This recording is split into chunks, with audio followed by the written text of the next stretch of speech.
အားလုံးပဲမင်္ဂလာပါခင်ဗျာဟေဒန်နီချာမြန်မာမှပြန်လဲကြိုဆိုပါတယ်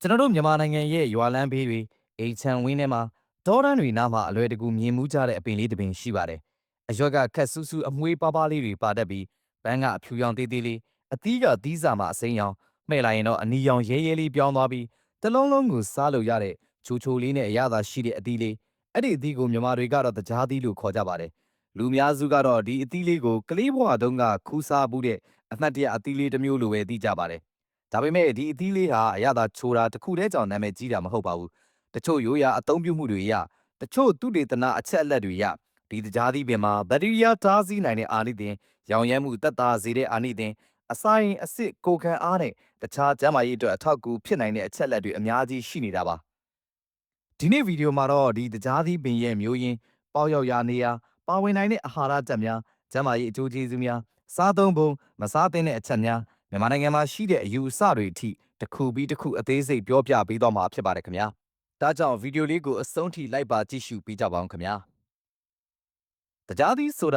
မြန်မာမှာလူသိများတဲ့အသီးသေးသေးလေးတစ်မျိုးဖြစ်ပါတယ်ဒီအသီးလေးရဲ့ထင်ရှားတဲ့လက္ခဏာတွေကအရွက်မှာခက်ဆူဆူအမွှေးပါးပါးလေးပါတတ်ပါတယ်ပန်းကအဖြူရောင်သေးသေးလေးပွင့်တတ်ပြီးအသီးကစသီးချိန်မှာအစိမ်းရောင်တဖြည်းဖြည်းမှဲ့လာတာနဲ့အနီရောင်ပြောင်းသွားတတ်ပါတယ်အခွန်ကခက်ပြော့ပြော့ဖြစ်ပြီးတစ်လုံးလုံးကိုစားလို့ရပါတယ်အရသာကတော့ချိုချိုလေးနည်းနည်းရှပြီးလက်ဆက်တဲ့အသီးနှံလေးရှိတတ်ပါတယ်ဒါကြောင့်ပဲမြန်မာလူမျိုးတွေကတကြားလိုချိုတဲ့အသီးဆိုတဲ့သဘောနဲ့တကြားသီးလို့ခေါ်ကြတာဖြစ်ပါတယ်တချို့ဒေသတွေမှာတော့နာမည်ကွဲနဲ့ခေါ်ကြတာလည်းရှိနိုင်ပါတယ်ဒါပေမဲ့ဘယ်နာမည်ပဲခေါ်ဒီအသီးလေးကရွာဘက်ကကလေးဘွားအမှတ်တရအိမ်ချမ်းဝင်းတွေကတဘာဝလက်ဆောင်အလေးကျပေါက်ပေမဲ့တန်မိုးရှိတဲ့အသီးလို့ပြောလို့ရပါတယ်တကြားသီးပင်ဟာဖိလစ်ပိုင်နဲ့မက္ကဆီကိုမျိုးရင်းရှိတဲ့အပင်တစ်မျိုးဖြစ်ပါတယ်အဲ့ဒါကဘာကိုပြောတာလဲဆိုတော့ဒီပင်ဟာအပူပိုင်းဒေသနှွေးထွေးဆူဆွတ်တဲ့ရာသီဥတုကိုအရန်ကြိုက်တဲ့အပင်မျိုးဖြစ်နိုင်ပါတယ်ဒါကြောင့်ပဲဖိလစ်ပိုင်မက္ကဆီကိုအလဲအမေရိကဒေသတချို့အရှေ့တောင်အာရှနိုင်ငံတွေမြန်မာထိုင်းလာအိုကမ်ဘောဒီးယားစတဲ့နေရာတွေမှာကောင်းကောင်းပေါက်ရောက်နိုင်ပါတယ်မြန်မာနိုင်ငံမှာလည်းရွာဘက်အိမ်ချမ်းဝင်းတွေကျောင်းဝင်းသားတွေလမ်းဘေးဒေါ်ဒန်တွေတဘာဝအလေးကျပေါက်ရာနေရာတွေရေမနက်တဲ့မြေသားကောင်းတဲ့နေရာတွေမှာအများဆုံးတွေ့ရတတ်ပါတယ်ဒီပင်ရဲ့အာသာချက်ကအရန်ခက်ခဲတဲ့စိုက်ပျိုးထိန်းသိမ်းမှုမလိုဘူးဆိုတာပါတချို့ပင်တွေလိုနေတိုင်းဂယူးတစိုက်စောင့်ရှောက်เสียရမလိုပဲတဘာဝအတိုင်းလဲတော်တော်လေးအသက်ရှင်တတ်ပါတယ်အဲ့ဒါကြောင့်ပဲမြန်မာမှာလူတွေကသူ့ဘာသာသူအလေးကျပေါက်လာတယ်ဆိုတဲ့ပုံစံမျိုးနဲ့ပဲပူတိကြတာဖြစ်ပါတယ်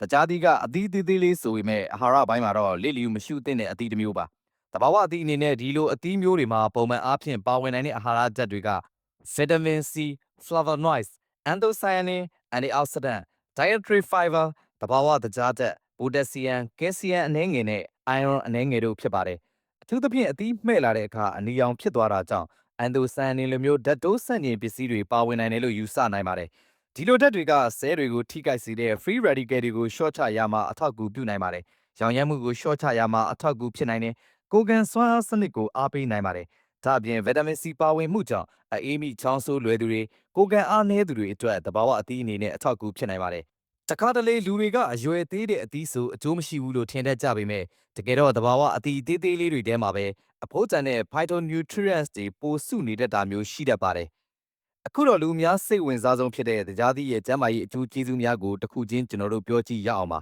။အရေးကြီးတာတစ်ခုကဒီအချက်တွေဟာရိုးရာအသုံးပြုမှုတွေဒေသခံအချို့ရဲ့အတွေ့အကြုံတွေနဲ့တချို့သူတေသနအခြေပြုအလားအလာတွေဖြစ်ပြီးဇေဝအစားထိုးမဟုတ်ဘူးဆိုတာကိုအရင်သိထားဖို့လိုပါတယ်။နံပါတ်1ဘက်တီးရီးယားတားဆီးနိုင်တဲ့အာနိသင်ရှိနိုင်ပါတယ်။တကြားသီးမှာဘက်တီးရီးယားတွေကိုတိုက်ဖျက်နိုင်တဲ့သဘာဝအာနိသင်တချို့ရှိနိုင်တယ်လို့တချို့လေးလာချက်တွေမှာဖော်ပြထားပါတယ်။ဒါကြောင့်ပြင်ပကမလိုလားအပ်တဲ့ပိုးမွားတွေဘက်တီးရီးယားဆိုင်ရာအန္တရာယ်တွေကိုခန္ဓာကိုယ်ကကာကွယ်ရမှာအထောက်အကူဖြစ်နိုင်ပါတယ်။နံပါတ်2ရောင်ရမ်းမှုကိုလျော့ပါးသက်သာစေနိုင်တယ်။တကြားသီးမှာပါဝင်တဲ့ antioxidant နဲ့ flavonoids တွေကခန္ဓာကိုယ်အတွင်းရောင်ရမ်းမှုကိုလျှော့ချရမှာအထောက်အကူဖြစ်နိုင်ပါတယ်။ဒါကြောင့်ကိုယ်အပူတက်လွယ်သူရောင်ရမ်းနာကျင်မှုရှိသူအဖျားနဲ့ကိုယ်လက်မအီမသာဖြစ်သူတွေမှာရိုးရာအသုံးပြုမှုရသက်သာစေဖို့အသုံးပြုခဲ့ကြတာမျိုးရှိပါတယ်။နံပါတ်3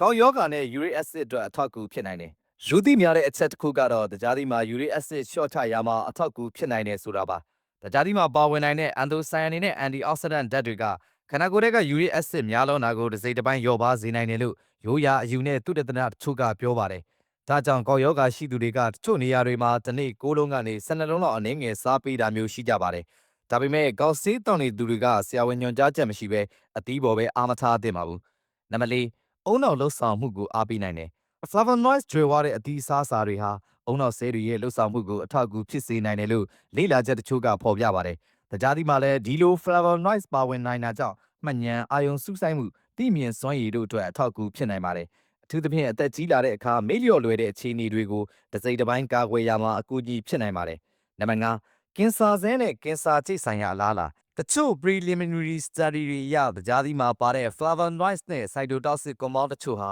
ကင်ဆာဆဲတွေရဲ့ကြီးထွားမှုကိုတားဆီးနိုင်တဲ့အလားအလာရှိနိုင်တယ်လို့ပြောထားတာတွေရှိပါတယ်။နံပါတ်6အစာအိမ်နဲ့အစာချေစနစ်တွေအထောက်အကူဖြစ်နိုင်တယ်။တကြားသီးမှာပါဝင်တဲ့အမြင်တက်တဲ့သဘာဝ drug ပေါင်းတချို့ကြောင့်လေထတာအစာမချေတာဝမ်းမမှန်တာအစာအိမ်မအီမတာဖြစ်တာတွေကိုတစ်စိတ်တစ်ပိုင်းသက်သာစေနိုင်တယ်လို့ရိုးရာအသုံးပြုမှုတွေမှာတွေ့ရပါတယ်။တချို့သူတွေကတော့အစာအိမ်အနာရှိသူတွေစားသုံးသင့်တယ်လို့လည်းပြောကြပါတယ်။ဒါပေမဲ့အစာအိမ်အနာပြင်းထန်သူ gastritis ပြင်းသူ acid reflux ရှိသူတွေကအရင်အနည်းငယ်ပဲစမ်းစားသင့်ပါတယ်။နံပါတ်9စီးကြိုအတွက်အထောက်အကူဖြစ်နိုင်တယ်။တကြားသီးကချိုပေမဲ့သဘာဝအမြင်တက်နဲ့ phytochemical တွေကြောင့်သွေးတွင်းတကြားသက်ထိန်းကြီးရာမှာအထောက်အကူဖြစ်နိုင်တယ်လို့တချို့ရိုးရာအသုံးပြုမှုတွေကဆိုပါတယ်။ဒါပေမဲ့စီးကြိုသမားတွေကချိုးတယ်ဆိုလို့အများကြီးမစားသင့်ပါဘူး။အကောင်းဆုံးကအနည်းငယ်ပဲစားပါ။သွေးကြိုတက်မတက်ကိုယ်တိုင်စောင့်ကြည့်ပါ။ဆရာဝန်ညွှန်ကြားချက်ရှိရင်အဲ့ဒီတိုင်းလိုက်နာပါ။နံပါတ်10ကိုကန်အားနှလုံးခေါင်းကိုက်ရာသီလာဆင်နာကျင်မှုတကြားသီးမှာဗီတာမင် C နဲ့ antioxidant ပါဝင်တာကြောင့်ကိုကန်အားကောင်းစေဖို့အထောက်အကူဖြစ်နိုင်ပါတယ်။နှလုံးသွေးကြောကျန်းမာရေးအတွက်အကောင်းဘက်ကအထောက်ပံ့ဖြစ်နိုင်ပါတယ်။အေးမိကြောင့်ဖြစ်တဲ့ခေါင်းကိုက်ဝေဒနာမှာသက်သာစေနိုင်တယ်။ရာသီလာဆင်နာကျင်ကိုက်ခဲမှုကိုရိုးရာအသုံးပြုမှုအရာလျော့ပါစေနိုင်ပါတယ်။တချို့လူတွေကတော့အရွက်ကိုရေနွေးနဲ့ခတ်ပြီးတောက်တာမျိုးပါလုပ်ကြပါတယ်။ဒါပေမဲ့အရွက်ကိုဆေးဘက်ဝင်အနေနဲ့တောက်မယ်ဆိုရင်ပိုးသက်ဆေးမထိထားတာသိကြဖို့တေချာဆေးကြောဖို့ကိုနဲ့တဲ့မတဲ့သိဖို့အရေးကြီးပါတယ်။တရားသီးကိုအများဆုံးစားကြတာကတော့လက်လက်ဆက်ဆက်ခူးပြီးဓာတ်ရိုက်စားတာပါပဲ။လူကြိုက်များတဲ့စားပုံတွေကတော့တစ်ပင်ပေါ်ကခူးပြီးတန်းစားတာစားနေနဲ့တူစားတာငုတ်သီးမှုန့်နေနဲ့အရသာတိုးပြီးစားတာကလေးတွေအဖွဲလိုက်ခူးစားတာတချို့နေရာတွေမှာယိုလောက်ကြတာတကြားစဉ်အချင်းမောင်းစတိုင်ဆန်းလှုပ်စားတာတကယ်တော့ဒီအသီးရဲ့အရသာထက်ပူတန်မိုးရှိတာကကလေးဘဝအသက်တရပါရွာမှာကြီးပြင်းလာသူတွေအတွက်ဒီအသီးလေးကိုမြင်လိုက်တာနဲ့တစ်ပင်တက်ခဲ့တဲ့နေ့တွေတငယ်ချင်းတွေနဲ့ခူးစားခဲ့တဲ့အချိန်တွေအိမ်ချမ်းဝင်းတွေကပျော်ရွှင်မှုတွေအားလုံးပြန်ပေါ်လာတတ်ပါတယ်။တကြားသီးကရေဘူးရအားဖြင့်တော့လူအများစုစားလို့ရတဲ့သဘာဝအသီးတစ်မျိုးဖြစ်ပါတယ်။ဒါပေမဲ့အလွန်ကျွံမစားဖို့အရေးကြီးပါတယ်။တတိထားတဲ့သူတွေကတော့စီးကြိုသမားတွေ